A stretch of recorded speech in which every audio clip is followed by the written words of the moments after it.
Thanks, Tucker, and welcome to Hannity on this busy, breaking Friday news night. Tonight, part two of our exclusive interview with the leading voice of conservatism in America, the one and only Rush Limbaugh. Tonight, we'll ask him about the deep state, the liberal, mainstream, drive-by media, as he calls them, Robert Mueller's overreaching Russia investigation, and so much more.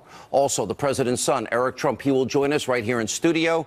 And I have a special message for all of you tonight. But first, after coming under fire from President Trump for disrespecting our flag, our national anthem, and the military, the NFL finally appears they may be getting the message. We're going to cover all of this in tonight's very, very important opening monologue. So the president, he's refusing to back down in his standoff with the NFL over the national anthem protesters. And if last night's game is any indication, the league may finally begin to start seeing how offensive and disrespectful the actions of some players, coaches, and owners really are to many fans. Now, during the national anthem of the Bears-Packers game, players stood. They locked arms. Now, it's certainly an improvement over what we saw last weekend, but a lot of fans, they're still not liking this. And President Trump, he reacted to what happened at the game earlier today. Take a watch. I noticed last night, or I was told, I didn't see it, but I heard everybody stood for the national anthem. And that shows respect for our country, our flag, and for the national anthem. So, you know, I'm very happy. I heard that. And they should stand. You have to stand. It's our national anthem. You have to stand. Now, last night, we also saw fans in the crowd making it clear they're not spending their hard-earned money to see players disparage the anthem, flag, and the military. Now, take a look at some of the signs that fans were holding. Protest on your own time, not on my dime. Here's another. And it simply reads, "We stand." Another fan held up an American flag. I say good for them. And you know what? It's really not that hard to see what's going on here. In business, don't you have to serve all of your customers? The NFL is now making a killing during football season. Now, you include the price of tickets, parking, beer, what is it, $15 a beer, hot dogs, jerseys for the kids. A family of four, they're spending, what, $700, $800 to go to one single game. It is a big deal for them. Now, people spend that kind of money because they want to have a good time, not necessarily see players making political statements that they likely disagree with in some cases. And when the fans are holding up signs and they're shouting at the protesters on the field and booing them and disagreeing with them, well, I only see one solution for the NFL. Listen to your customers, serve your customers, or you risk losing your customers. A brand new Fox News poll shows a majority of you, the American people, you agree with the president on this issue. 55% say it is inappropriate to kneel during our national anthem. Now, the Pittsburgh Steelers apparently are finally listening to the fans. And one of their well-known players is now saying that the team will, in fact, stand for the anthem this Sunday. Now, this comes after every player on the team stayed in the locker room last week except for one, and that was the former Army Ranger Alejandro Villanueva. Now, the Saints quarterback, Drew Brees, he tweeted this: as a way to show respect to all, our Saints team will kneel in solidarity prior to the national anthem and stand together during the anthem. Okay, that's great. The team is choosing to stand and will not disrespect the flag or the anthem. But let's unpack this for a second here. Now, the Saints game is going to be played on foreign soil this weekend in London, in England. Now, should American sports team, like we saw last weekend, really be making political statements like that over the seas? When the Jaguars and Ravens played, let's see, they kneeled for the Star-Spangled Banner, the national anthem, and they stood for God Save the Queen? Now, like I've been saying, until things change with the NFL, Saturday is now my day for football. Also, while NFL players did not protest before the anthem last night, take a look at what Green Bay Packers quarterback Aaron Rodgers said after the game. Watch this. It's never been about the national anthem. It's never been about the military. We're all patriotic in the locker room. We love our troops. This is about something bigger than that, an invitation to show unity in the face of some divisiveness from the top in this country. All right, I got a news flash for Aaron Rodgers. Other players, politicians, members of the media claiming protests have nothing to do with the flag, the national anthem, or the military. Okay, Take a look at what Colin Kaepernick, the guy that started all of this, said back in 2016. Quote, "I'm not going to stand up to show pride in a flag for a country that oppresses black people and people of color. To me, this is bigger than football, and it would be selfish on my part to look the other way. There are bodies in the street, and people are getting literally paid leave and getting away with murder." So unlike the false narrative that's being spread around, Kaepernick's protest was all about the flag. But, of course, the mainstream media, they're never going to tell you about that, just like he had socks that he was wearing that portrayed police officers as pigs. Why? Because it goes against the political talking point of the left. There's also this stunning headline from the Washington Times. Quote, Colin Kaepernick donated $25,000 to a group honoring a convicted cop killer. Now, the cop killer they're talking about is Joanne Chesimard. Now, she escaped prison and fled to Cuba after being convicted of murder back in the 1970s. Now, we did check with Kaepernick's own website. It does confirm he donated $25,000 to that group. Where's the outrage over that and the socks? Where are the protests? We did invite Colin Kaepernick on the show. We're told he's not doing interviews at this time. He's open airwaves right here. Colin, come on the program. Also tonight, the NFL is showing stunning hypocrisy over the issue. Now, take a look at this quote from an article written by Mark Thiessen that we showed you earlier in the week. The NFL's game operations manual, their own manual says, quote, all players must be on the sideline for the national anthem. They must stand at attention. They must face the flag, hold helmets in their left hand, and refrain from talking or face discipline, such as fines, suspensions, and/or forfeiture of draft choices. First offense. So according to that, the NFL's own rules say that players should be standing for the national anthem. And if that's the case, then the NFL commissioner, Roger Goodell, all he has to do is enforce his league's own rules. But it doesn't appear he's willing to do that. Goodell this week met with owners and players to talk about the controversy. But take a look at a portion of this news report. A Giants player said that, quote, Goodell didn't push for players to stop kneeling during the anthem. And by the way, according to ESPN, Fox Sports, other outlets, that meeting only consisted of NFL owners, players, and personnel. Doesn't appear that veterans or veterans groups were there to give their side of the issue. Now, the NBA commissioner, Adam Silver, he reportedly said earlier this week he expects his players in the NBA to stand for the national anthem. So, why is Roger Goodell afraid to do the same? Now, according to a legal analyst, even from liberal fake news CNN, Goodell could easily stop the protest. Look at this headline. There is no constitutional right to take a knee while you're at work. And the lawyer argues, rightly so, the Constitution only protects against the government, not employers, from infringing upon freedom of speech rights. And there's also the fact that players who kneel for the national anthem, they're being praised, of course, by the left-wing media, the political left in this country. But remember, when former NFL quarterback, remember Tim Tebow? Remember he was kneeling to thank God and to pray. Pretty good role model. Remember how he was mocked and ridiculed and accused of only doing it for attention? See, that's the thing. The left, they love to cite freedom of speech when it protects whatever issue they're peddling, whatever narrative they like, whatever their ideology is. But when it comes to somebody like Tim Tebow, and he wants to express his religious freedom, thanking God, then it's a huge issue. Shouldn't be allowed. Huge double standard. And by the way, we will continue to expose it. Here now with reaction, the author of Liberalism, or How to Turn Good Men into Whiners, Weenies, and Wimps, former NFL player Burgess Owen, and former NFL player Spencer Tillman with CBS. Saturday's my game day, Spencer. Big time. You know, we need unity in this country. And by the way, both of you are friends. I love and admire both of you. We need unity.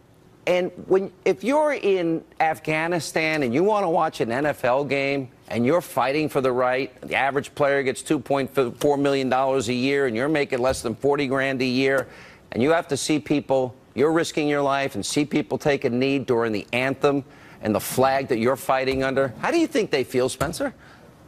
Well, listen, Sean, I believe, first of all, that this was really, truly not about the anthem or disrespecting the military. One soundbite of Colin Kaepernick saying that I'm not a shield for Colin Kaepernick. I'm not defending him. What this was originally about, because I remember calling this game, it began in the preseason of 2016. It was really a protest for what Colin Kaepernick saw was injustice, the killing of several unarmed African Americans who had difficult exchanges with the police officers. So with law enforcement being the impetus of it, he decided to, at the time, sit down and not kneel. After Spencer, consulting you know with how many people died? Navy SEAL, Sean. This is what how many happened. people died fighting under that flag? Well, listen, that's fine. Listen, Sean, if we wanted to make that argument, we can talk. No. I'm not saying it's fine that they die. Okay. If you want to make that argument, you can say the millions of people over time in history, whether it's Jewish, African Americans in this country who died under oppressive situations right here in this nation and, of course, in Europe and abroad. We can go back and cherry pick those situations, but that's not what this is about. Let me tell you quickly what this is about. In football, we have a strategy and approach to solving problems. We come to the line of scrimmage of our circumstances. We identify threats. We call plays to give us the best chance to succeed against those threats. Then we execute the play. The problem here is we've not identified what the problem is. It is not disrespecting the flag or the anthem. It is the co-opting of a message. Colin Kaepernick was protesting something that had nothing to do with the flag. But you didn't answer my question. And your producers to find, Spencer, you didn't answer my question. Go ahead. If you're in Afghanistan, you're fighting and you may die fighting under that flag. You're watching the NFL and they're kneeling for the national anthem while the flag is flying, but they'll stand for God Save the Queen. Sean, what are you thinking if you're in Afghanistan? Sean, listen, this is going to awfully sound like I'm protecting Colin Kaepernick. I am a card-carrying conservative with a conscience. Our politics are probably far as the East is from the West. What I'm suggesting to you right now in this moment, it's not about the flag. It's about another set of circumstances, and the media, for the most part, has co-opted that and turned it into this incendiary language about something else. I really want to know in your monologue, you talked about the fans are upset at this. How many of them really know what this is truly about, or are they really taking for face value what the media is telling them is about? Hundreds of thousands of Americans, and I'll go to Burgess, hundreds of thousands died fighting under that flag. And they're thankful for that, and that ought to unite us. No, they're not. Burgess. They're not thankful. Those guys are not protesting. The fans are thankful for the military and what they did, and they want to honor them. And Colin Kaepernick as well. He said as much. This is not why about he wears socks with cops depicted as pigs. That's a tertiary. That's minutia. And he celebrates a murderous thug like Castro. He made a tactical error. The iconography and the imaging that was wrong. It was stupid. Let's bring Burgess in. To be fair, Burgess. Yeah, let's kind of call it what it is. Colin is a Marxist. He's a pro Cuba communist. At the end of the day, that's what it's all about. We have an ideology, guys. We have to be honest about. Marxists, socialists are not American way. And at the end of the day, we should be talking about the problems in the black community. Here's one of them that we need to be talking about. We represent 13% of the black population, yet 40% of violent crime is by the black men. And by the way, 93% of that is against black people. We have not talked about that. How about this? 83% of our black teen males are not unemployed. And this has been for years. 70% of black men forsake their marriage. These are the kind of conversations we need to have because it leads to hopelessness. It leads to anger. When men are not taught to be men, they look at themselves in the mirror and they will rebel. And what we have right now is we have all these black men that now riding around in their cars thinking that because I'm black, I'm going to be pulled over and not be treated right. And instead of understanding what it is to be respectful, to understand that there's an authority, and that you can just as easily diffuse a situation if you're not thinking you're already being targeted. We have a problem with our royalty black class in this country who lives the great American dream and tell other people they can't because of racist white people that are against them. So we did man up and understand what our real fight is. It is not black and whites. It's elitists. It's democratic elitists that live a great life. Mr. Burgess, I will agree with you with the fact that the war on poverty was a failure. You're talking about $22 trillion spent on it in 16.4 with Lyndon B. Johnson. Great idea, great concept, but essentially poverty is only better by about 2%. I don't think that's a qualified success at all. It was a failure. And yes, that was initiated by the left. But once again, let's come full circle. I want the African-American home to be full and solid and full of those Christian values that make us right and wrong. But here's the problem. We've got to look ourselves in the face, and many of us are more Republican than we are Christian. We get wrapped up in our ideology, and I'm a conservative telling you that. Yes, I want strong homes, but let's go back and get the narrative proper. Colin Kaepernick made some atrocious mistakes in his identifying what the problem was. The pigs on the sock was asinine. It was absolutely ridiculous, and it was dangerous. You cannot play fast and loose with a subject that is so important in this nation. Once he got it on track, I will defy you to go back and try to find a soundbite that was consistent with the message of your Marxist comments made off the top. Getting on track. He supported Castro. Just Google Colin Kaepernick Castro, and he's praising a murderer and a dictator. Listen. Can I say this, guys? This is so important. That flag represents hope for all of us. So the minute we start demonstrating against our flag, our kids lose their hope. 8-year-old kids now sitting on their helmets while the flag is going because there are men around them won't tell them to stand up and man up. Pull up your pants, get educated, treat your women right. What you're talking about is in vivo versus in vitro. You're talking about what happens in a test tube. I'm talking about what happens when you get out there in the real context in my community right now. And I'm considered rich. When I go and I get stopped in an inordinate amount of times, we've got some things that we need to deal with. This issue of race is about ready to metastasize. All right, last word. We're going to find a solution, I guarantee you. I'll invite you both back on Monday, and we'll see what happens this weekend. Burgess, you get the last word. Yes. The problem is this. We have people who have the Judeo-Christian values that we share, all three of us here, and you have people who don't really share those values. They could care less about success, about the true answers. And that's why the black community is a mess it is today, because there are people that purposely pass laws, defend those laws, and watch the misery and use it as a strategy. Right, so guys, we have to understand what we're up against, guys. Not fair people, not good people. We'll see what happens this weekend. We'll invite you both back Monday. I hope you can join us. I look forward to it. I have great respect for both of you. Thank you both for being with us. When we come back, part 2, my exclusive interview with the one and only Rush Limbaugh. And I have a special message tonight for all of you. That's straight ahead. I'm Ed Henry at the White House, where we have breaking news tonight. President Trump has accepted the resignation of his Health and Human Services Secretary Tom Price. Price had been under fire for the use of private jets. Politico now reporting he used military flights for several overseas trips, costing taxpayers over $500,000. Add that on top of the private jets he used here at home. Total travel tab since May, about $1 million. Price had tried to save his job by reimbursing the government to the tune of about $50,000 to reimburse for his own seats on those jets. Not enough. The president signaling at an impromptu news conference here at the White House this afternoon that there was trouble, telling reporters he would decide Price's fate by the end of Friday. He accepted the resignation, and there's a new policy now in place. All cabinet travel has to first be approved by the Chief of Staff, John Kelly. I'm Ed Henry at the White House. For more breaking news, foxnews.com. Now back to Hannity. Welcome back to Hannity. So yesterday, as you know, we traveled to Florida to interview the king of talk radio, one of the conservative thought leaders in the country for the last 30 years, Rush Limbaugh. And here's part 2 of our exclusive interview. I talk to friends that I know. They'll sit in closed-door meetings with the Senate. Right. And you got a bunch of senators in there. I'll name names: Ben Sasse, John McCain, others, openly hostile towards the president, which raises a question. I've always kind of viewed myself as a Reagan conservative. I remember you teaching people in taxes and Kennedy and taxes and playing old clips of these things. And I remember it worked. You just mentioned Reagan. It worked. What do they stand for if they're not going to stand for repeal, replace in this economic plan? And do you believe they really want this plan to go through, or are they setting the country up for yet another failure? Well, intelligence guided by experience. They've introduced it just like they did Obamacare.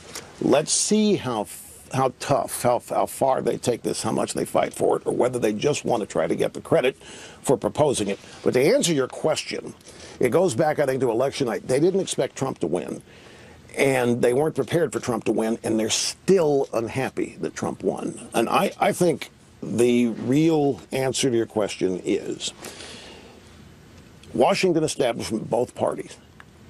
It's a small club. It's elite. You can't get in it because you want to get in it. It's they don't have a clubhouse. But Trump would never be admitted in this club, no matter what he did. These guys have been running the country its donors, its think tanks, it's the whole Washington media, the whole establishment. Trump's an outsider. They have been managing the country, ruling the country for however many decades. They can't afford for an outsider neophyte to come in and redo everything, fix things in 3 months, fix things in a year, show that it can be done, show that an outsider can do it, show that what they say can't be done can be done. I think they're petrified, and they're all united, Republicans and Democrats, it's not just the Senate, in making sure that Trump, the outsider, doesn't succeed with his agenda. Don't they pay a price? They made these promises themselves. Well, it goes back, here's the thing, you tell me. I mean, you're closer to these people on a daily basis than I am. Who are they loyal to? They're donors. The donors matter more than their voters. Obviously, this Obamacare thing, who doesn't want Obamacare gotten rid of? The insurance companies, probably the Chamber of Commerce, any number of usual big donors, and the people who really write the legislation in Washington on K Street. They don't want it done away with. But Rush Limbaugh fans that have been dedicated to you for all these years, what, you're 30 years now on the radio. 29 and counting. All right, 29 and counting.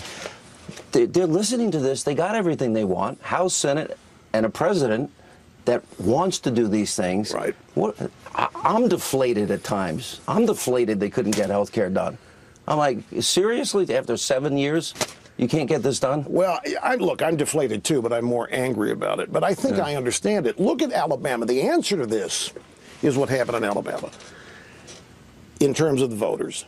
Everybody is saying that that vote in Alabama was an indication that Trump's base is leaving him. That's what they want. Everybody is trying to make sure that Trump's base leaves him because they can't cause it. They've been trying to do that since before he was inaugurated. Only Trump can destroy that relationship, but they're trying.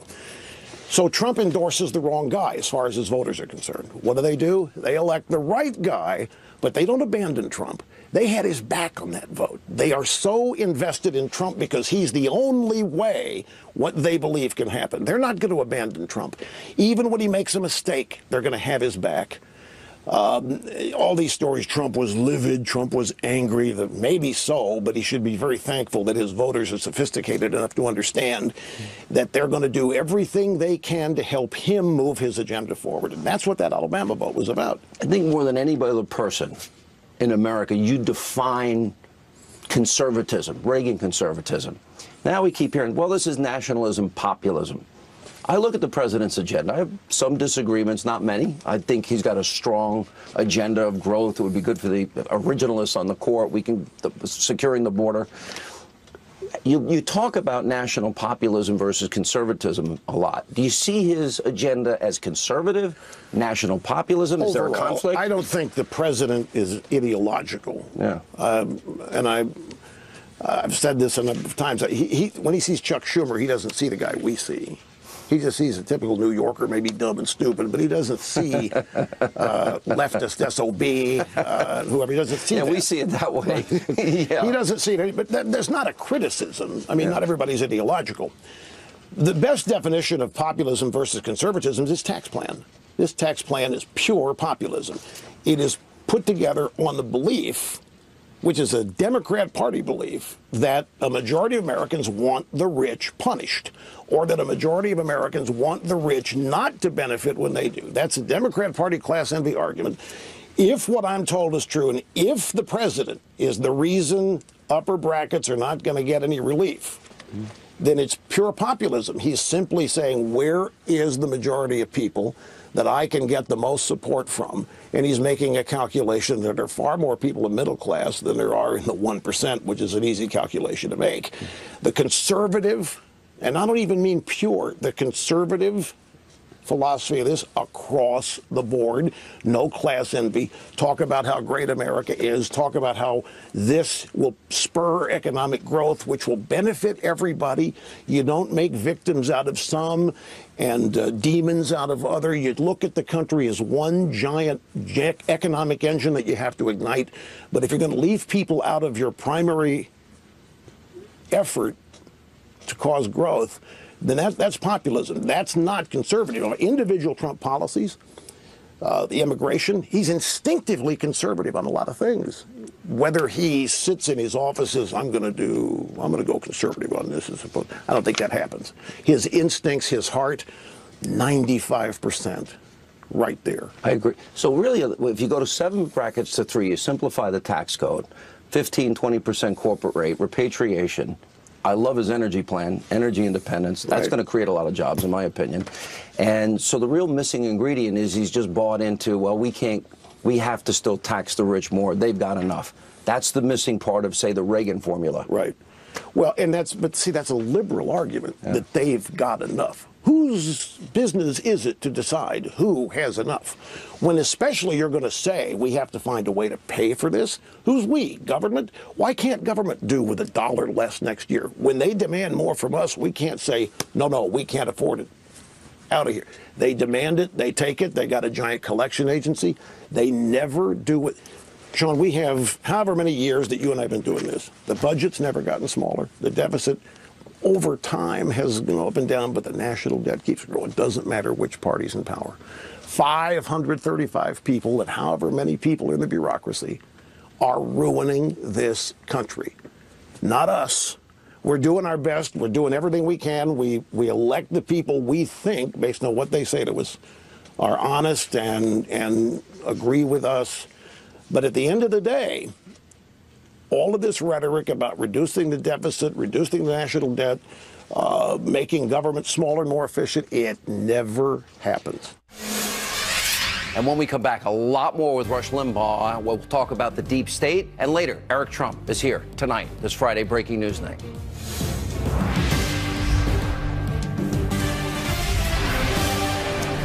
And welcome back to Hannity. And here is the final part of our exclusive interview with Rush Limbaugh.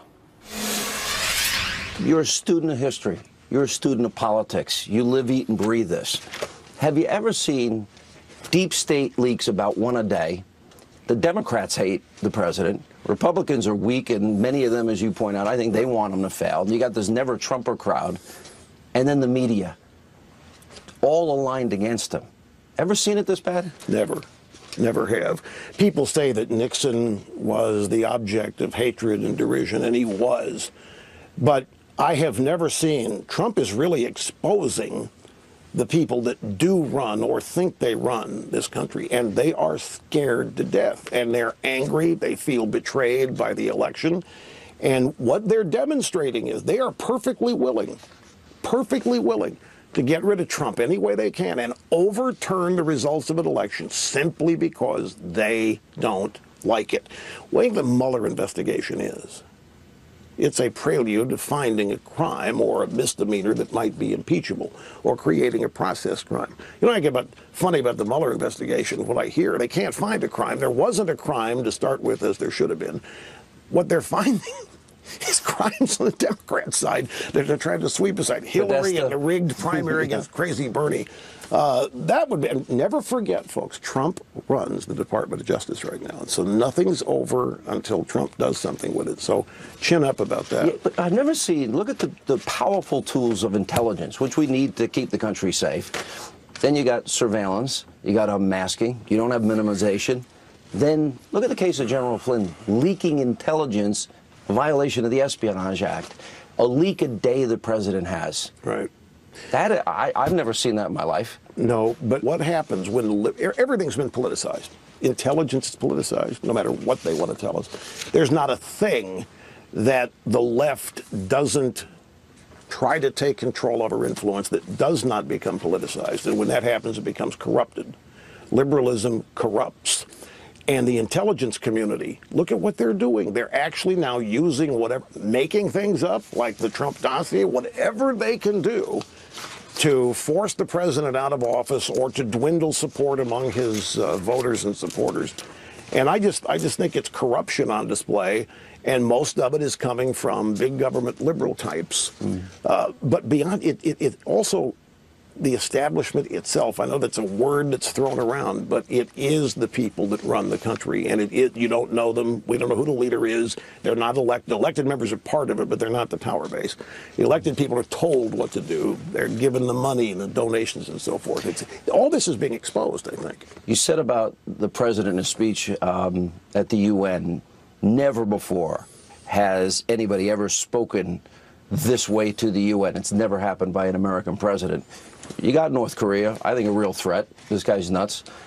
You got Iran. The Iranian deal will probably be there in 5 or 10 years, dealing with the same issues of radical mullahs armed with nuclear weapons and ICBMs.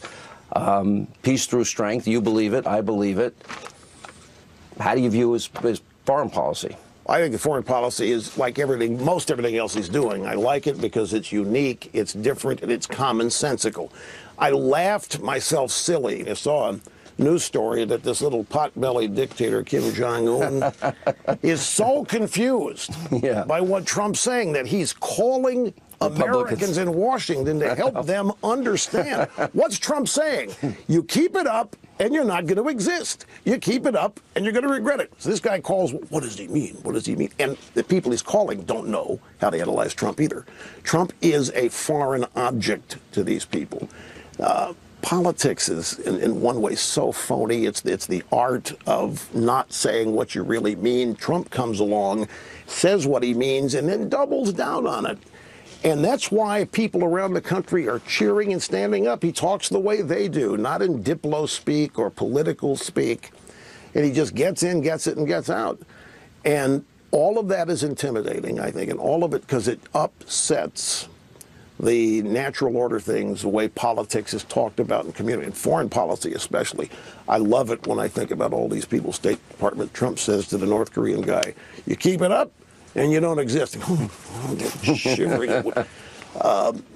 This is the way people talk to each other. And the guy apparently has gotten the message. If he's calling here trying to figure out what Trump means, it means he's got the message. Yes. Does he really mean what? Yes, he does in this case. I think he does.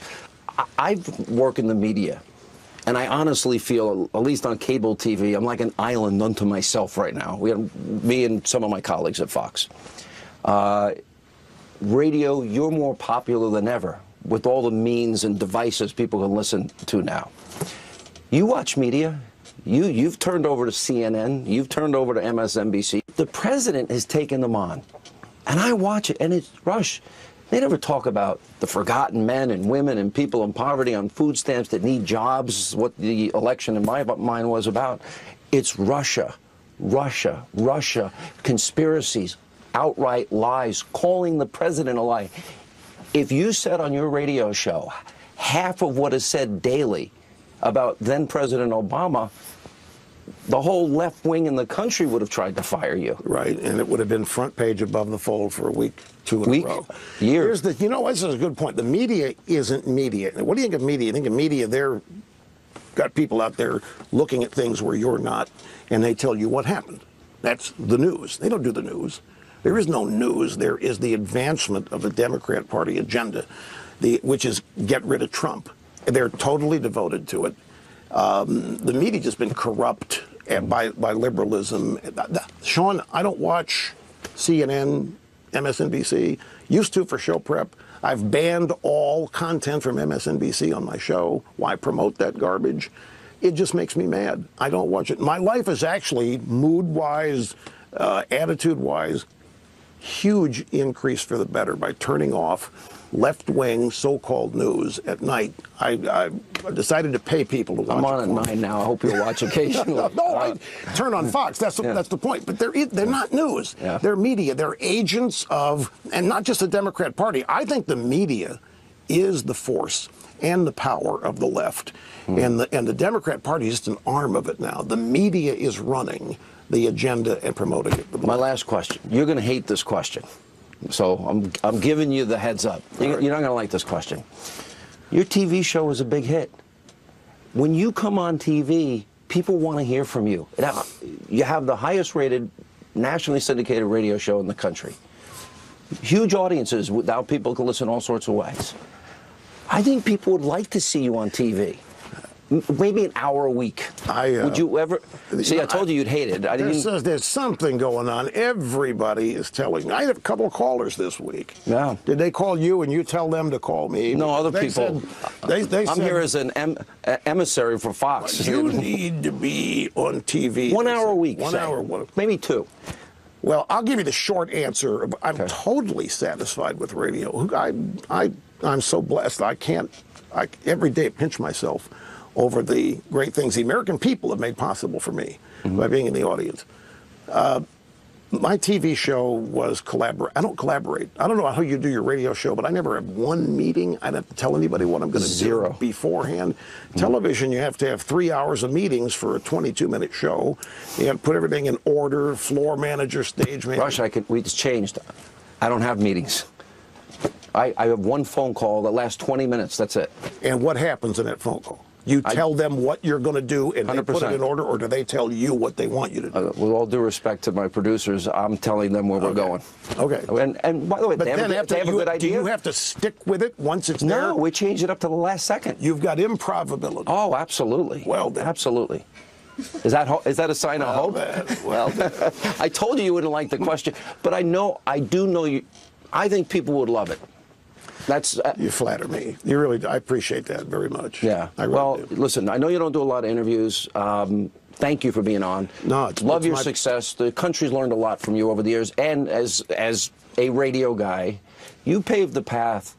I have not had as many slings and arrows because you paved a pretty wide path, and you had to take all of those early on. I remember when you went out there. I remember the Pat Sajak fill-in. Yeah. I remember the audience. Yeah. You got hit hard, and you never stopped, and you kept pushing through, and it's made it easier for guys like me. Thank you very much. But it's grown. It's amazing how it's grown. That's why we're winning everywhere except in Washington. We're winning. The Democrats can't win an election. I know. They're losing elections. They've lost over 1,000 seats. This is so frustrating. We got an opportunity that we're never going to have. 3 months. All it would take. That's all it would take. 3 months past the agenda. McConnell's the worst, Rush. He can't. How do you not get 50 votes on health care after 7.5 years? You got to find out who actually influences him that doesn't want them. Eric Trump, he's up next, straight ahead.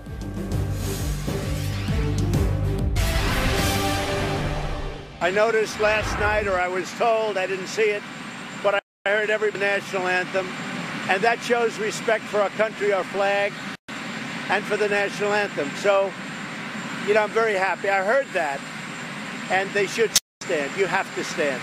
It's our national anthem. You have to stand. All right, that was the president earlier today praising the players and the fans who stood during last night's game. That was in Green Bay. Joining us now from the Trump Organization, the son of the president, Eric Trump. Good to see you. Hey, Sean. All right. First interview since the baby. Since the baby. We're excited. You're excited, right? Little Luke. Yeah, you getting any tired? Late nights? Yeah, some late nights. Late nights. Mama's feeling some late nights, but she's doing great. Yeah, good for you. I thought this was important for the country. I don't know what's going to happen this weekend. I know fans are still mad even at the locking of arms because they think it's still a type of protest.